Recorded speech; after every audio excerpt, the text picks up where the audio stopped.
All right, we're going to try this again. I got kicked off and so if you're watching the live or the replay, bear with me. I don't know what's going on with my internet. Hopefully this one works. All right, I think I'm live. Let's hope I don't have any mess ups now. Man, oh man, Monday is starting off great. Gotta love those days. Hopefully you guys can see me okay. Let me just make sure that I have somebody sign on here so I can make sure that I'm actually live again, because I just started and I got kicked off. Okay, I see somebody popping on. That means that I'm live. Guys, I'm really excited to talk about today's topic, and I'm not going to start with the banter talk that I started with on the first attempt of recording this. We're just going to roll right into it. Today I want to talk about the concept of creating a calorie deficit, because I think the biggest misconception here is creating a calorie deficit is just eating less. And I want to talk about some of the things that can impact that. And there is a lot of nuance to creating a calorie deficit. If you want to remove all of the frustration with yourself, the scale, and your progress, if you understand how to actually create a calorie deficit, you have complete control. And it's not truly about just eating less food. That is like the biggest misconception. And one of the things that I often help a lot of women come to me, or a lot of women with, as they come to me, who have been on a lot of calorie deficit plans and not seeing any results, because they are only ever focusing on how much they're eating and not anything else. So it's also why you might keep telling you, and oh my gosh, a whole other realm of world is like the women that are like, yeah, they've been in this like calorie deficit, and the coach is so like meticulous with, like they go through these like phasic approaches, and they're like in a deficit for 3 to 4 weeks, and they're at maintenance for, it's like, we are, way overcomplicating something so simple, and not actually focusing on the complexities of it that matter most. So today, my goal is that you understand what a calorie deficit actually involves, why your body responds differently over time, and how to create one that supports fat loss without making you feel like your entire life is revolving around calories. In fact, I love scrolling through Instagram, and I follow a lot of other content creators in the nutrition space. And I've seen a lot of reels pop up where it's like the person that's like, grocery shopping will never be the same after you've been in a calorie deficit, because it's true. You walk into the grocery store, things no longer are just food. It's like, well, how many calories in that? What's the serving size? Because you are more aware of things, and we can talk about that as a whole nother episode. But you want to have some awareness around calories and the food you're consuming, especially if your goals are fat loss. Now, one of the things I want to be very clear about, because I don't want you to think that you can outsmart the calorie deficit, as I'm telling you that a calorie deficit is not just about eating less. It needs to be stated that you cannot lose body fat without creating a calorie deficit. I don't care how smart you are, what strategy you think you're doing. There is no hormone protocol, no supplement stack, no food combination, no fasting protocol, no specific macro split that's going to bypass energy balance. If any of those things work, it's because they have created a calorie deficit for you. That is the scientific process that happens when you make those changes. Does that mean that what that actually should show you is that you have flexibility to create a calorie deficit in the way that feels the least restrictive for you as possible, as long as your overall calorie intake is less than calorie output, okay? But understanding that you need a calorie deficit is not the same as knowing how to create one successfully. And that is why I mentioned that, because there's a lot of things that happen in the process of fat loss that are going to make being in a calorie deficit feel not so comfortable, and also make your body want to adapt to those changes and prevent you from starvation. That's the goal of your body, to keep you alive, right? And when you're underfeeding your body's getting a threat signal. So most women do not struggle when they come to me with knowing that they need to control their calorie intake. They've done it before. They likely have already been tracking macros before. They've dieted before. They've removed foods. I've had clients from all different backgrounds, some that have never really been on any kind of diet trends, and some that have been on very extreme diet trends. But it's really important to understand exactly what is happening, and also how to make a plan that's going to be effective for you, not just to get to your goals, but also to maintain them. The biggest problem I see is that most women know how to start eating less, but they don't know how to manage the entire fat loss process. And that is why when you talk to me on your first call with me, if you have a call with me, I don't discuss it in depth, but I do talk about the fact that my program has 3 phases because fat loss is a process. It's not just, okay, we're in month 1 and things are great, so see you later. Like, no, things are going to happen along the way, and I can't predict those things. Fat loss is not a predictable journey. We can predictably, control metrics and be as predictable as we can, but your life is not lived in a container. There are so many factors that are going to influence your body's ability to lose body fat. So we have to make sure that we are navigating that. Okay. A lot of things that come up for women that are trying to go into fat loss is you don't know where your calories should be. You don't know how large the calorie deficit should be. You don't know how long you need to be consistent for to actually see progress. You don't know when to adjust things. You don't know what data to be looking at. You don't know how the difference between, or you don't know how to tell the difference between a normal fluctuation and when actually something is trending. So, I have women that like avoid the scale and they weigh in on Wednesday morning and they're like, oh, scale's looking really good today. And it's actually the same as it was last week, but it's because they're not telling me that what their weight was on Monday when it was up 2 or 3 pounds. So it's understanding what actually matters. And that's what we're going to really unpack today. And I've broken this down into a few pieces. And guys, just bear with me. I just got to start by being fully honest right now. I'm really struggling a little bit right now in my own life. And this is so hard for me just to start talking about right now. But I feel like, fuck it, I'm just going to go into it. I just feel like I'm mentally not all there the way that I want to be. So some things that I'm trying to do are just harder for me to process. And I'm trying to be patient with my body in this time as I'm going through some healing. And I don't want to start getting emotional right now because this is not what this podcast is about. But it does make me feel very vulnerable that I can't just be my happy-go-lucky self and just things are flowing. And I feel a little bit like I'm not going to be able to articulate things the way that I want to. So I just want to put that out there because I do feel like my articulation right now isn't the way that I would want it to be. I feel like I'm talking very quickly. I feel like I can't keep my thoughts straight. And these are things that I am struggling with on a personal level and I am working through. But before I get into these parts, I just also want to encourage you, if that's something that resonates with you, like you feel like you just aren't showing up the way that you feel like yourself, keep showing up. Keep showing up. I'm not going to hide my life. I'm not going to hide and not do the things that bring me joy and are making me grow forward. I'm going to keep doing and talking about the things that I'm passionate about and looking at this like a season of like my body is just adapting, just like I'm going to be talking about today. So just bear with me if I start to kind of get a little bit off tangent. I am getting myself together again, and I feel like I have some clarity. So we're going to go into the different sections I have here. And the first section, as I'm going to segue back into today's episode topic, is on what exactly is a calorie deficit. And let's just begin with the basic definition. A calorie deficit occurs when your body expends more energy than you consume over time. Your body requires energy for everything it does. A calorie is simply a unit of energy. It requires energy for you to stay alive, for you to digest food, for you to regulate your body temperature, for you to move through your day, for you to exercise, for you to think, for you to recover, all of those things. Your body needs calories for all of those things. And when you consistently consume less calorie energy than your body uses, it will pull stored energy from your body fat to make up the difference. Your body fat is essentially stored calories, stored units of energy. So when we are in an energy deficit, your body will start to burn through stored body fat. Now, I could go on a little bit of a tangent here and talk about there's a difference between being in an energy deficit and an energy debt, but I'm going to save that for later because I'm going to probably hear some pushback of, but I've been doing that and I don't feel good and my weight's not moving. Okay. But this is truly how fat loss occurs.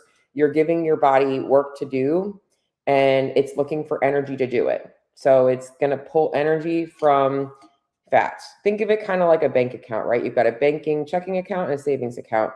Imagine you're spending money and all of a sudden you get hit with like, you got to get a new roof on your house. And you might have to pull some energy or pull some money from your savings account. That's essentially what your body does when we talk about body fat. Okay. So if the savings account starts to get very low, what do you think is going to happen, right? You're probably going to start to be a little bit smarter about how you're spending things. Same thing with your body. And I just want to start by just reminding you, though, that this fat loss phase is going to require a calorie deficit, okay? There are two important parts of that deficit. The deficit must exist, and it must exist consistently over time. Here's what I mean by that. I think that we associate weight fluctuations with fat loss and fat gain. And we'll talk more about those as we get going. Your deficit needs to happen long enough for your body to actually produce or to actually burn through enough energy to see a substantial change in body fat percentage. So it's why eating healthy doesn't always guarantee a deficit.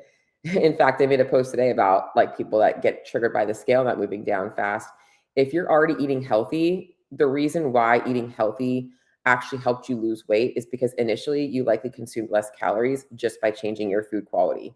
You know, it's like if you're eating out every single meal, you're easily consuming an extra 200 to 300 calories per meal from the added oils. So it's like if you're cutting that out, think about how many calories you're cutting out, right? So it's like that has to happen first and foremost.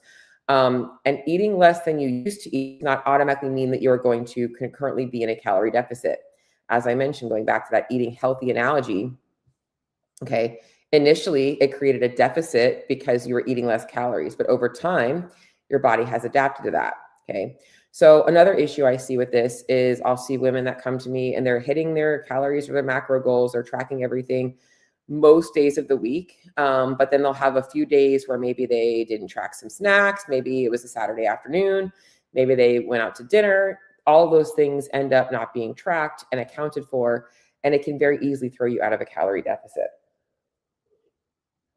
In fact, it's so funny because when I think about when I'm manipulating calories for a client who is at a plateau, I might take out 30, 60, 90, 120, about 200 calories from their diet if they're not losing weight, right?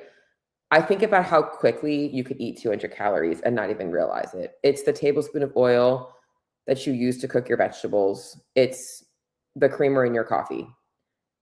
Literally, those two things can have that big of an impact on your results. Okay, so it's really important that consistency matters, and we need to look at the margin of time a little bit longer than just a few days or even a few weeks. Consistency over like 4 to 6 weeks is actually what I'm looking for more so. Okay, so the principle of calorie deficit is very simple. It's the execution that becomes more complicated. Going into part two. So, okay, so that's obviously how calorie deficit works. Part two is your calorie expenditure is not a fixed number. Okay, so this is part two of this. One of the biggest misunderstandings about fat loss is treating calorie expenditure like a fixed number. So you might get an online calculator that says you're burning about 2,200 calories per day. And even myself, you know, I might get an online calculator that tells me that I'm burning 2,700 calories per day. That's an average, and not every day is going to be the same, and not every week is going to be the same. Your body is burning different amount of calories based on energy output. Now, the more consistent you are with your daily energy output, the more consistent your daily energy needs will be.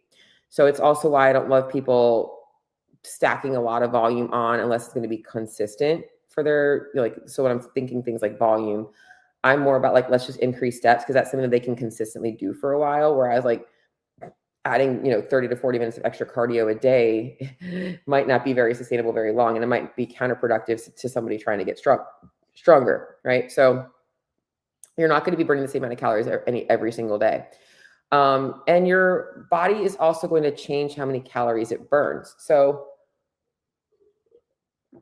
even if you're doing the same volume per day, over time, your body will adapt as you get fitter. And some of the things that used to require more metabolic stress don't require as much metabolic stress anymore. So for instance, if running for 6 minutes straight gets your heart rate up to 180 and you make it a mile and it feels really hard, if you run a 6 minutes for the next like 12 weeks every Monday, that's going to start to get easier. And so 6 minutes of running might not produce the same metabolic effect as 6 minutes of running did in the beginning, unless you are increasing intensity. So or time. So we want to look at that too, that your body has to adapt to the changes in your fitness level. Okay. Also with being in a calorie deficit, let's just say you are being successful with creating a calorie deficit and you're losing weight. As you are losing weight, your body requires less energy at rest. So being smaller means you don't burn as many calories. In fact, petite women have it a little bit harder because they could be working just as hard, if not harder as you in the gym, but their body's just smaller by nature. They require less calories. Now, I could go on a whole other tangent how we need to not compare our calorie needs to others, because I say that, however, a 5'2" female could feel very satiated eating 16 to 1800 calories and be fine if she's not thinking about numbers, and the food she's eating and the amounts of it is enough for her body. So portions would naturally regulate based on that, but we can say that for another episode. Okay. So as I was mentioning, as you are in a calorie deficit, you're going to start to burn less calories. You may also experience some of the adaptive thermogenesis that takes place. So your energy expenditure goes down slightly. So things like right now I'm sitting, right? If I'm in a calorie deficit, I might not be fidgeting as much. I might not be blinking as much. Those things do cause your body to burn a little bit less. This does not mean, this is the other thing. Oh my gosh, I could go back into like when I first started getting into some of the more advanced courses I was taking with a couple of the different companies. And it was like metabolic damage and starvation mode and all of these things. And like, those things are so far-fetched. Your body is not broken. Okay. Your body has just adapted to what's going on. It's creating a state of homeostasis based on what is going on in your body. Sometimes your brain is fighting that and it makes it feel even harder. It does not mean you cannot create a calorie deficit. It does not mean that you can not burn body fat. It doesn't mean that your body is going to be storing all of your energy. It just means that the size of your calorie deficit has changed, and we need to also figure out how to make that happen in a more effective way for you than where you're at right now. Okay.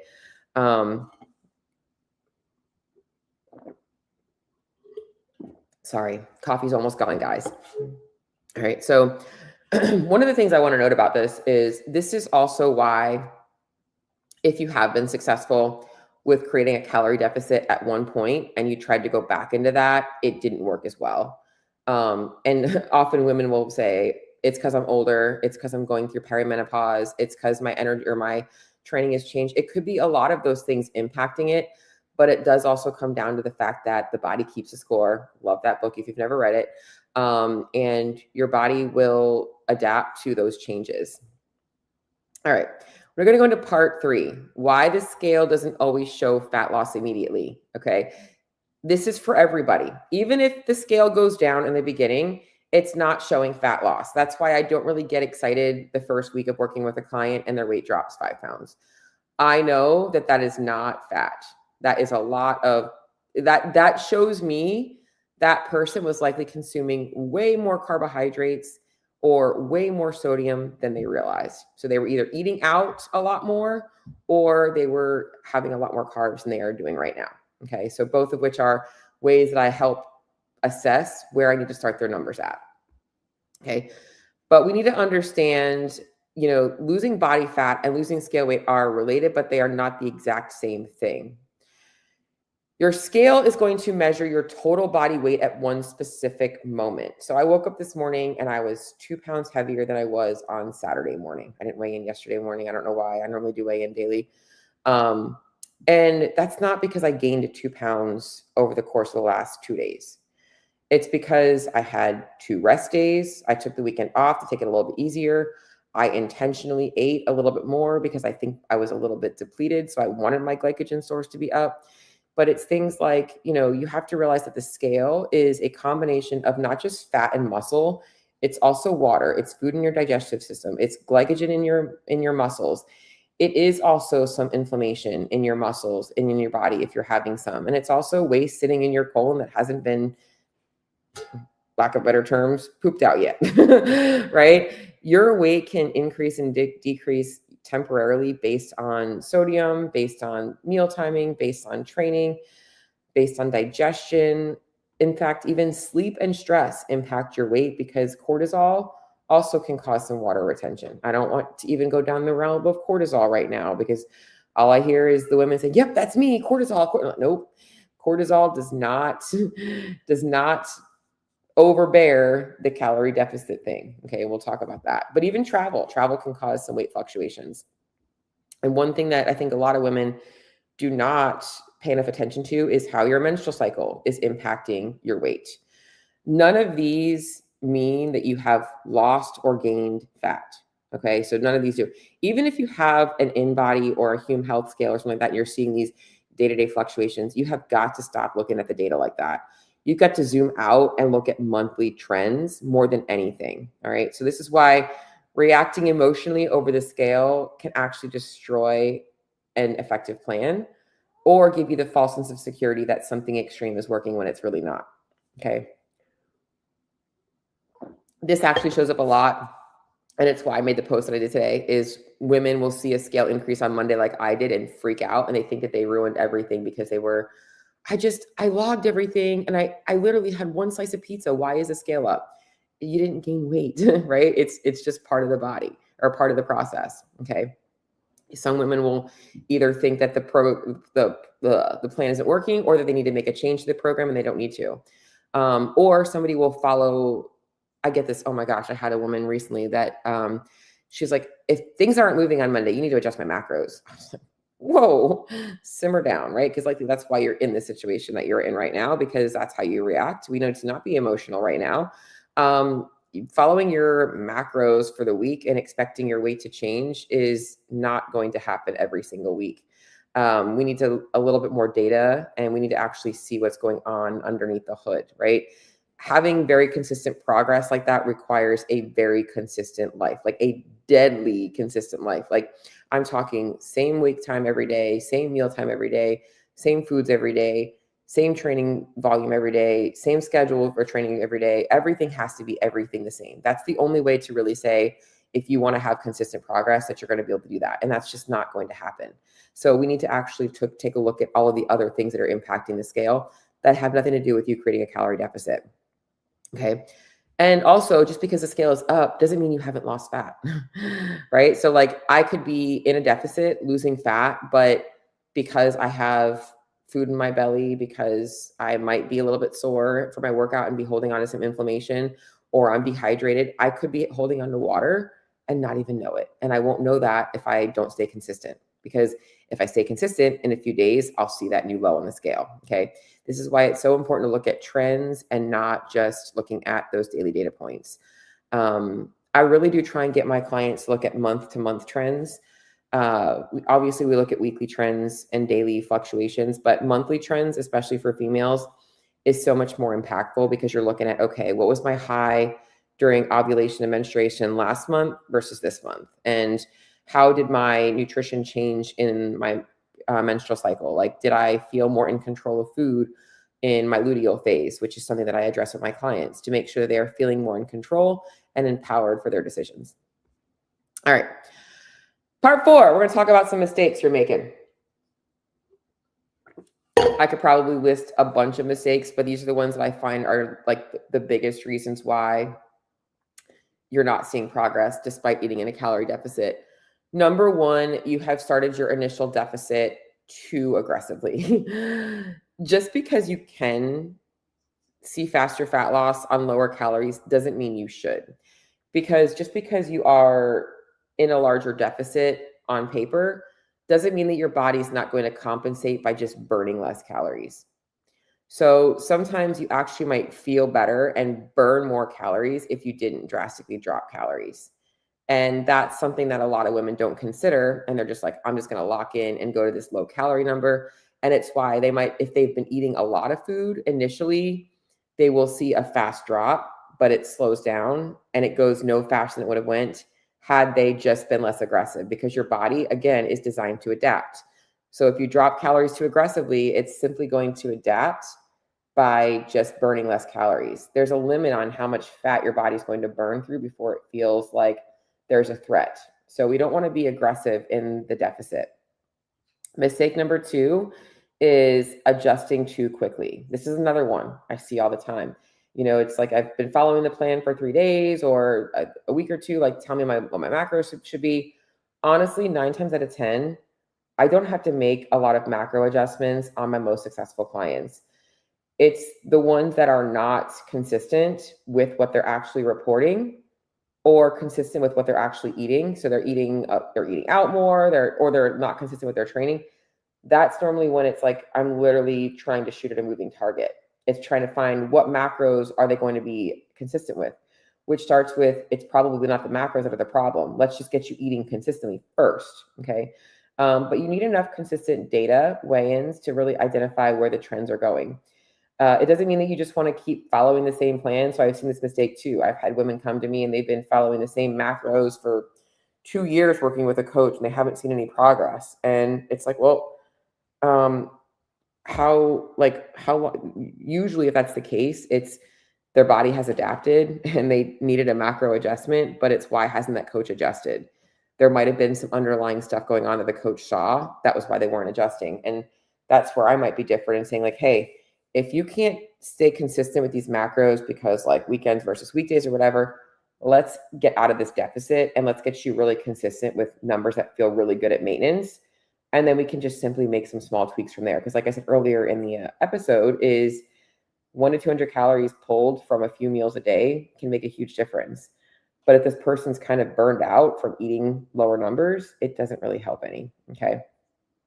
So next mistake I see is just, again, this kind of goes into number 2 is, the mistake of adjusting too quickly is ignoring the things you don't think matter. All right. I can tell you that I fell victim into this because I felt like my body composition should be changing if I was consistent 5 to 6 days a week, right? I'm like, I should be able to afford having a few meals here and there or an extra snack here and there if my body's hungry, and it shouldn't derail my progress. And if you're ignoring your weekends or if you're not logging those like little things, those are the things that are holding you back from creating a calorie deficit. And those things are your body signaling you for energy. I think we think we're smarter than our bodies because we're thinkers, right? We're always thinking about things, but your body is sending you signals to eat more to get you out of a deficit. Your body does not want to be in an energy deficit. Does anybody want to be on a money budget? No, right? Like, obviously we like to be smart about our money, but for the most part, if you could just buy what you wanted, that's what your body wants. Your body wants to be able to buy what it wants. It wants energy to do everything, okay? And you are trying to fight physiology. So that's why it's important to understand that you can't ignore those days because those days matter. It's information. It's not meant to be something that you have a measure of your worth on. If you're good or bad, that's not at all what it is. It's literally just information to help make your plan more effective. Coffee's gone. All right. So now you guys get my full attention now that my coffee's gone. Mistake number 4 is, this is a good one. Trying to figure out how to add in more cardio or more workouts without looking at the entire plan. All right. There is 2 very different people here. I've got some women who I'm working out so hard and they're hitting the CrossFit gym 3 days a week or 4 days a week. And that's all they're doing. They're doing a 10 to 15 minute Metcon and their hard work is not movement based. They're so exhausted from being so sedentary, like sitting in front of a computer and not getting enough movement in their day. All right. That school of people actually would benefit more, not from like more intense cardio, CrossFit's enough intensity, but getting in more cardiovascular based movement in general. Okay. So when I say cardiovascular, a walk can be very low intensity cardio. All right. But if you're on the other end of the spectrum and you are somebody that is already training hard, adding in more cardio could just add more metabolic stress. And if you're in a deficit, that might make it actually harder for you to stay in a deficit. And I see this with more performance-based clients of mine. They are doing like the 3 to 4 hours of training a day, and they're trying to eat very little or trying to be in a calorie deficit, and it backfires. In fact, recently I had a client who shifted from a more competitive program to just following like a once a day workout. And it's been so much easier for her to control her calorie intake because she doesn't feel like she's hungry all the time, because that intensity is going to require more energy for you to recover from. And your body is always going to try and overshoot a little bit because it wants to feel replenished, right? When you're walking that fine line of just being careful with your food and you're an athlete or you're training like that, you are going to run into that issue. Okay. So the goal really is that you want to make sure that you are not adding a lot of cardio in if it's adding to an energy debt that requires or that makes you feel worse. It should actually make you feel better. Like I've got clients that walk 12 to 15,000 steps a day and they feel great. Their energy's great. Their productivity is great. They love it. But it's like funny because those clients actually get better results than the ones that are like, I'm doing the mayhem programming and I'm doing the extra zone 2 and this and that. And I'm like, you're doing too much for your goals, right? Like, what are your goals? Are your goals to get fitter and to have better body composition, or are your goals like to be able to handle the volume of a competitive athlete? Because those are two very different goals. Mistake number 5. Oh, this is a great one. I'm glad I included this one. Okay. Believing that eating more automatically causes fat loss. I had a client recently say this to me. She goes, I've been eating more and I'm not losing weight. That's not how it works all of the time. Okay. But it doesn't mean that sometimes increasing calories is like not the right decision, nor is it always the right decision.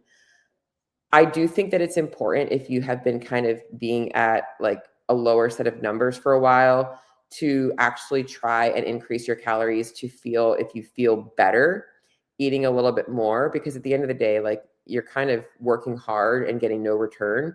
So let's get you feeling a little bit better, and the return comes from the energy increase and actually improving metabolic function, not from changing the scale. If all of that stuff comes up, we've made the right decision. However, also, sometimes we can see fat loss if I increase calories, because, as I mentioned, if you are in too much of an energy deficit, you are now in an energy debt.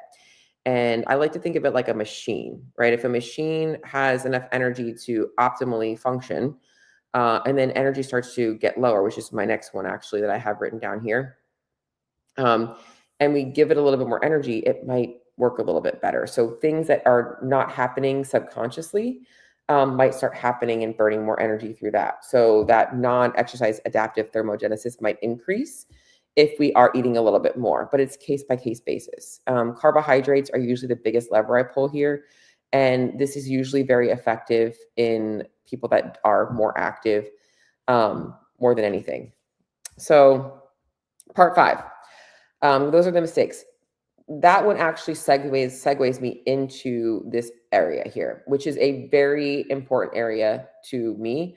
In fact, going into some of my own stuff, this is kind of where I fall into a little bit of a trap of, yeah, I'm eating at maintenance, but I'm kind of like that person that's like, I can always be just slightly underfed. It's very hard for me to get to be slightly overfed because of how active I am. Energy availability matters. Okay. Having enough energy available is so important for especially for females in reproductive ages, especially for anybody wanting to see improvements in body composition and strength. But a calorie deficit should not just be evaluated by like, is the scale going down, and overall calorie intake. There are so many things that need to be looked at from a physiological standpoint that are happening. So how is your sleep? How's your digestion? How are you recovering from your sessions? What is happening in your sessions? How are you feeling in terms of strength? What's going on with your menstrual cycle? And these are some things that people don't think about. Things like, are you feeling cold all the time? Are you feeling tired or irritable? And then a big one is, I love using this word now, food noise, right? Are you having a lot of food noise, like preoccupied with food, thinking about meals, all of that stuff, wondering when you're going to be able to eat next? All of that stuff really matters when we're talking about energy availability, because energy availability is essentially how much energy your has available at a given moment to do what it needs to do. And we don't even realize how quickly that can get depleted. It's why blood sugar matters, right? Blood sugar dropping is a sign that your body actually needs more energy, right? There's things going on that people don't understand from perspective. And what will happen is if you're in a deficit, it's always, okay, I know I've got this budget on calories, so I've got to save calories for later in the day. And then what happens is it's later in the day and now their body's like freaking tired and their cravings and all these things happen, right? And then what's happening earlier in the day when their body needed energy and they're pushing through. This is where a lot of people run into injuries because they're in workouts and they're not really fueled and their muscle glycogen is low. So now their muscles aren't firing the way that they should, and their tendons, their ligaments, and other structures are taking the brunt of what their muscles needed to be handling. So yes, strength plays a factor, but energy availability plays a factor in that too. So the amount of muscle mass, but also the energy available in those muscles, glycogen, is what matters more. Okay. So energy availability is really important. It's why I don't like people doing any kind of crazy fasting or cutting out foods. It's really, you have to think about eating on a routine basis and making sure that you're prioritizing nutrition around your training times. Okay. So now let's go into how to create a better calorie deficit. And I think this is my last section here. Nope, I actually have another section. Man, this podcast is getting good. All right. Hopefully you guys are getting some value out of this if you are watching live still, or if you're listening to the replay. I know that I've been kind of on and off, but here we go. All right. So what does creating a successful calorie deficit actually involve? First off, we need to have a baseline. Okay. Baseline is not going online and telling you or finding a calculator and doing that. It's actually understanding what you're currently eating, how consistently you're eating, like what your meal timing is when you're training, how you're feeling, how you're fueling your training, what your weight trends are doing. Are you losing, gaining weight? How much activity you're actually completing, how your sleep is your metabolism functioning well? So right now, are you metabolically adapted? We have to look at all of those things before we actually assess where to start your deficit, okay? You want to have enough reduction to produce progress, but not so much that you immediately sacrifice performance, recovery, muscle, or adherence. That is the most important thing for you to hear right now, okay? So once you have a base, it's what can my body actually handle? If you're pushing your body too much, creating a calorie deficit is not going to be effective. You're either going to fizzle out or your body's going to adapt too quickly, okay? You have to be able to follow the plan long enough, closely enough to determine if that plan is actually producing results. And that is why consistency is so important. And that is why starting with knowing where you're at, slight reduction, that's going to be productive, monitoring progress and consistency, and then assessing how things are going. So we're going to be looking at trends in things like body weight, progress photos, measurements, fitting or how your clothes are fitting, but also other things like your training, your recovery, your hunger, and also looking at menstrual cycle context. All right.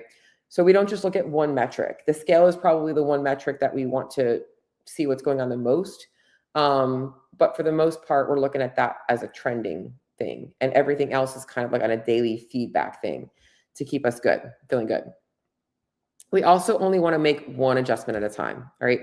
So when we're talking about creating a calorie deficit, you are going to likely have to adjust some things along the way, but we don't want to overhaul everything. It's knowing what things are always set in stone as these are my constants, and what variables can I adjust to create better results. Okay. So my constants are going to be like, I'm tracking my food. I'm consistent with my intake. I'm watching where maybe some days I have highs and lows with my food. If I have like a longer cardio day, maybe I'm more hungry. And then it's also looking at the other side of things on movement. Okay, how consistent have I been with my steps? How consistent have I been with my training? What kind of a block am I in with my training? Is it more aerobic based? Is it more strength based? All of that stuff matters, and how have those things changed? If we're not seeing progress, it's knowing what to adjust, what levers to pull, based on making that adjustment feel as easy as possible when it's not going to be easy, right? Being in a deficit is not something that is going to always feel easy. I remember going into a calorie deficit. I knew it was going to be hard, but it got easier after I figured out a strategy that worked for me, right? That's really all it is. You got to figure out the strategy that works for you. Last part of this today is, and this is the part that all of this information and no macro calculator is ever going to solve. This is all the science, right? This is all the stuff that matters for you to understand what's going on from a physiological standpoint. Yes, I have to create a calorie deficit. I need to make sure that I'm obviously creating a calorie deficit by not just dropping calories drastically. I need to make sure that my body is adapting the right way. It's actually burning fat, not trying to store and conserve energy. I want that to happen. Like, that's the scientific factor of it, right? It's knowing the logical stuff is okay. We have to get the checks and balances in line. All of that stuff is the logical stuff. But you know what? Your body is also not a science project, because you have emotions, you have a life, you have other things. And no perfect plan is going to make you follow it if you can't operate on it effectively in your life. It's not going to help you navigate a stressful week. It can help you understand why staying consistent in a stressful week matters, and maybe that will push you. It cannot tell you why you continually abandon the plan after one imperfect meal. Okay. That comes down to a perfectionistic mindset, but it can show you logically how one perfect meal is not going to screw you up. It's not going to make you stay consistent when you are struggling and you want to just quit, but it can help you understand how you can go through periods of your plan where maybe you don't want to be focused on fat loss. You want to kind of focus on maybe you have been pushing too hard and we need to back off a little bit. It cannot teach you how to collect data without actually still addressing how data makes you feel, right? So, however, it can also be something that shows you that your facts and feelings can be two different things, right? So how you feel about the data doesn't change the data. And it cannot change the identity that keeps convincing you that you either have to be completely locked in or completely off the plan. And this is the biggest one, right? When we are talking about fat loss, it is not about the goal of fat loss. Fat loss is the side effect. Fat loss is the symptom.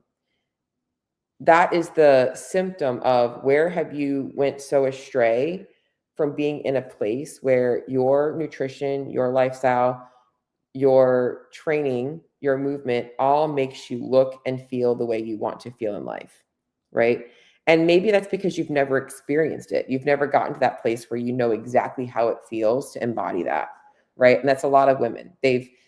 You're on the path there, but the nutrition, feeling natural, is the piece you're missing. And that is what needs to happen. That's why I fully have like really kind of shifted into like, live lean. Like, stop thinking about fat loss or thinking about how am I going to live lean? How am I going to make this happen for myself long term? Okay. This is why it's so important to stop focusing so much on the calorie numbers and the macros and all that stuff, and focusing more on execution, evaluation, and adjustments. Like those three things. Like, how well am I executing on this plan? How good am I at evaluating how it's working? And how confident do I feel adjusting things? Those three things are so helpful for you to have, not just for your fat loss phase, but beyond your fat loss phase, into maintenance, into when seasons change, into when you set different goals for yourself. And this is where I want you to feel super confident when you come to me, right? It's why I'm doing the accelerator program. And if you had not signed up for the accelerator program, registration is closed. But if you DM me, I don't have any more VIP spots available, but I do have a few of the regular spots that I can get you in on. Okay. But ending on this today, creating a calorie deficit is simple in theory. You must consistently expend more energy than you consume, but creating the right deficit requires more than continuously eating less. Okay. It requires an appropriate starting point, accurate data, enough patience, thoughtful adjustments, and a strategy that supports the life and body you actually want. Okay. I want that to sit in. It requires a strategy that supports the life and body you actually want. That's the goal here, right? Everything you're doing is to get you to that place, because your dream body should not require you to sacrifice everything that makes you excited to live in it. I say this because so many women get so hard on themselves about the speed of fat loss and getting it off and all this stuff. And why are we pushing so hard to make ourselves feel so miserable on something that it doesn't really matter how fast it happens, as long as you are actually able to maintain it? If it took you 6 months to lose weight, but you felt good in the process, and it erased the last 6 years of your life trying and feeling like shit, would that not be worth it? Okay. You likely don't need more information right now. I gave you a lot of information. What you truly need is to figure out why all of this information is not setting for you. What is missing from your plan to make it easy for you to execute on? That is strategy. Like I mentioned for myself, I had this a number of times in my life where, and fortunately now, thankfully now, I feel like I have a pretty good understanding of how to maintain my weight and not feel obsessive about it. But there were times where it was either I was obsessed or I wasn't. And there was a time where I was like, I don't even want to ever be obsessed again. And I think it comes down to learning strategy. And when I went into fat loss the right way, I had gained weight and I had put on about 50 pounds, but I wanted to lose about 20. When I went into it, I knew that it was going to be hard. It was going to be hard from a mental perspective. From the physical perspective, I felt like I could manage the hunger. But once I figured out my strategy, I actually didn't feel like it was hard. I felt more excited over it. So if you can change your worry, your anxiety into excitement and being excited for what's to come, that's going to help you so much more. All right. So if you wanted to come into the accelerator, DM me. Just send me a DM, accelerator. I don't have it in my show notes because it's closed. If more of a group format isn't your thing and this is all hitting home for you and you want to learn more about creating a structured plan, you can also DM me. Just shoot me a message and tell me a little bit about yourself. I'm not going to give you a word to send me. I will be getting some people their information today that have signed up. So that's all I have for today, guys. I hope you enjoyed listening to this episode and I will talk to you all soon. By the way, I am sorry I missed Friday. Like I said, I've been just a little bit on the struggle bus right now. I also have a lot of ideas and I'm having a hard time getting my thoughts to slow down. So we're working on that this week. So if you need anything, you know where to find me. I'll see y'all later. Bye.